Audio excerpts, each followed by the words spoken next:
your income and increase the amount of time off, then these are the shortcuts.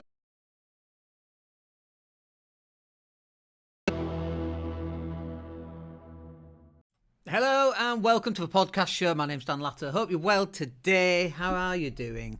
14th of November. Not long to Christmas, folks. Well, 6 weeks-ish? More or less. 6 weeks tomorrow, isn't it? And in the meantime, we're planning for 2025. And I know that's kind of like, well, it's at least 6 weeks away, Dan. But, what are you doing? But we're looking at what is the plan for us every single month for next year, so that we can actually get ahead of the game with all of our content. Because one of the things we've really realised in 2024 is just that the sheer amount of content that you have to create is significant if you want to actually beat your competitors. Now, obviously, our industry is slightly different than everybody else's industry, because our industry is full of people who create live streams and content and all of that kind of thing.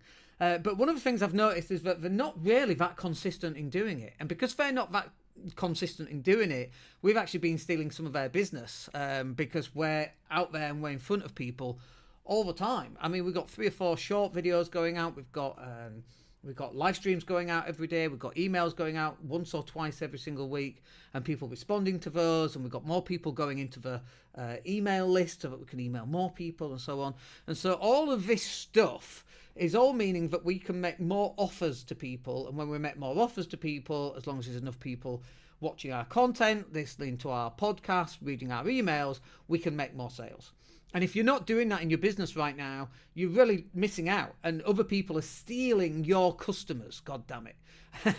And it's nothing worse than losing a customer to find somebody else has got them, right? And so we need to put a stop for that. If this is you and you're going through that right now, I'm going to run through some of the things that you can do in your business. Like, we know why we should be doing content marketing. Everybody knows we should be doing more. But how does it actually improve your ability to close more people? And that's what we're going to talk about in this session. So buckle in, folks.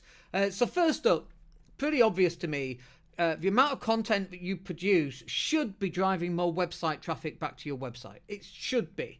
And we see people and they're putting content out and it's a picture of the cat and the dog. We put a picture of our dog up yesterday, and that's fine. But that actually doesn't drive traffic back to your website. It's got to be, what are the benefits to the business? What's your special USP, unique selling point in your business? You've got to offer some kind of value.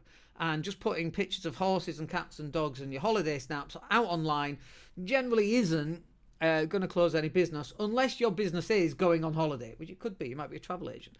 But you've got to put relevant content out there. And when you start putting relevant content out there, this can be how-to information, it can be bits of advice, it can be bits of motivation, it could be stuff that you've learned, it could be things about how your business works, about how your products work, how your services work, shortcuts to making your product work even better, and ways to get discounts, all sorts of different ways of doing it. And the whole point of putting content out there, which should be a combination of audio for the ears, visual for the eyes, and reading for the brain, and images and long form text, all of that's purpose should be really to drive traffic back to the website. Because it's on your website generally, that's where the conversion usually takes place. Now, obviously, that's not quite true, because the conversion actually takes place inside of somebody's head. No conversions take place on a website. Somebody has to go, do you know what? That's really good. I want one of those. I'm going to buy it. And that process happens inside the head. But the actual physical conversion process happens on a website. You go to someone's website, you put something in the basket, and you buy it. Or you go to someone's website, you click the button that says book a strategy call, which you should be clicking the button down below and going to book a strategy call. That's a conversion right there. All conversions don't have to be a financial conversion. Sometimes it is just booking a strategy call to work out, how can we help this person? What marketing have they got? What can we help them with? What help do they think they need versus what help do we think they need? Often are two very different things. So we have to work through that with them. But the conversion takes place first of all in the brain, and then it takes place on your website. And obviously when you've got someone on a website, then they might look around your website and see what else you've got to be able to sell them and how else you can help them and so on. So your content marketing, really, its purpose should be a couple of things. One is obviously building trust. Massive. Huge. You think that's huge in 2024? Just wait until we get to 2025 where people don't believe anything. People don't believe anything now. They definitely don't believe politicians, which, God, do you remember like 30 years ago we used to never hear about politicians? And when someone used to say something wrong, they just resign. Oh my God, now you can lie through the back teeth and it's totally fine, it seems. Trust is definitely a requirement in 2025 if you want to sell more stuff. So trust is definitely something that a reason as to why we're creating more content, but also driving traffic back to your website is another reason as well. So the next one then is that it boosts brand awareness. Just typical, isn't it? We go live, we get a phone call, there we go. So one of the reasons why you should be increasing your content marketing is, look, if people don't know that you exist, you don't exist. They can't buy something from you if they don't think you exist. And if someone saw you last week and thought, you know what, I'm going to buy what they've got, and they forgot about it, which happens all the time, by the way, or something happens, they forget about it, and they've not seen any content from you this week, they're not thinking about you. They're going to go, oh, I need to go buy such and such, and they'll just go on Amazon and they'll buy it. Like, you've got to make it easy for people to actually remember who you are, that you actually exist, and so on. And if you're not doing that, people forget very, very quickly. It used to be we got 3,000 advertising messages. How often are we on Facebook and LinkedIn and social media? Like all the time. How many advertising messages do you think we get today? 5 to 10,000 a day? Like, it's ridiculous. It's so many, we don't even see the advertising anymore, which is why advertising has to really stand out. Interestingly, a couple of pieces of advertising that do stand out. Marks and Spencer's, John Lewis, Christmas adverts. It's almost like people are waiting for them to come out and they get really excited, and then also people get very upset because usually it's a mixed race family. People get very upset about that in the UK, don't they? Just weirdly, I don't know why that is, but it's just a thing. But people are waiting for the John Lewis advert, waiting for the Marks and Spencer's advert, and then there's usually a big thing about Colin the Caterpillar from Marks and Spencer's because Aldi or Lidl have stolen it, and it's a big thing. And I'm pretty sure they're just in bed with each other going, yeah, what can we do to wind each other up this time that will get us in the press? But you've got to do something different to stand out in front of your customers. And if you're not going live, if you're not putting content out on social media in any way, shape or form, you've got no brand awareness. Like, it's minimal. And we, in the olden days, we used to have what we'd call footfall, foot traffic and so on. And it's like foot traffic these days is the equivalent of Facebook marketing. That's the equivalent. So you've got to find a way of driving traffic back past your store. And I don't mean your physical store, I mean your website. Which kind of brings us back to point number one, doesn't it? Driving website traffic. You've got to boost brand awareness and drive that footfall, that website online traffic back to the website. And then the other reason why you want to be producing more content is that it will improve your conversion rate. And one of the reasons why it improves the conversion rate is that we're moving into a time now, increasingly so in fact, I should say we're moving back to a time where people buy from people. It used to be like that in the 60s and 70s before massive brands came in. You'd walk down the high street and you'd know all these different people and so on, and you'd know them by name and they'd know your kids' names, and you go into a shop and you buy it and it's personal branding.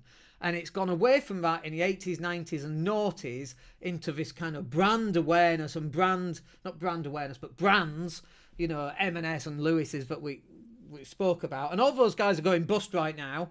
I noticed Homebase were going bust this week. We're going into administration. And it's changed. It's changed for more interpersonal branding where people have to build trust because people buy from people. And if you're not putting yourself out there and letting people know who you are and your personality, you're going to struggle as well. Because to improve the conversion rate, you've got to build trust. You've got to build authenticity. One of the greatest things that I get quite often is when they meet me, they go, oh, you're just like you are on your live stream, or you're like that when you speak on stage. I'm no different in person than I am here. I probably swear more in person than I do on here. I try and behave on here and often fail. But people get to know you. That improves conversion rates, building trust, building authenticity. Why do you think we live stream so much? Because when we get somebody onto a strategy call, they already know who I am and how I'm going to treat them, and my crappy jokes and my lispy thing and how I sound and how I look and my personality. They already know it. It's not like I'm going to turn them off by my personality, because they already know what they're getting because I've live streamed them, they've seen my videos and spoken to me, or they've met me and so on. And so all of this works really well at improving your conversion rates. And then just finally here, why you should be increasing your content marketing right now is that it can save you a huge amount of time if you outsource it. Now, obviously, I own a content marketing agency. Why do you think we go live streaming all the time? But when we look at our clients, the amount of sheer content that they have going out, huge amount of content. One of our clients has done, I was going to say 880,000 views this year, but that was 2 weeks ago, right? It's probably 950,000, maybe even 1 million views on his content just in this last year. It's a huge amount of views. But the amount of editing that we have to do to get him those views is significant.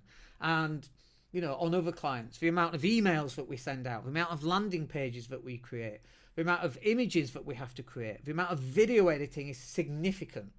And then testing it all works, putting it all together, because we've got the experience in-house and we know how to use it with ActiveCampaign, and we know how to create marketing funnels, we know how to make every single part of that jigsaw puzzle just go together really nicely. Because we understand all that, it's much easier for us to do it. And it's not just much easier for us to do it, it's also more fluid. The thing's going to work first time or second time rather than not working at all if a business owner does it, because the business owner really doesn't know what they're doing. And so they come to us, they pay us not a huge amount of money, obviously we have to charge, but not a huge amount of money for the return that they actually get. And it does all these things. It drives more traffic, it boosts brand awareness, it helps them improve conversion rates. And if that's you and that's where you're at right now, then you should really be looking at booking in one of those strategy calls, because 2025, folks, is going to be wild. It's going to be wild. We've already got Labour in, we've got Trump coming in early next year in February, I think it is. The world is already ruined.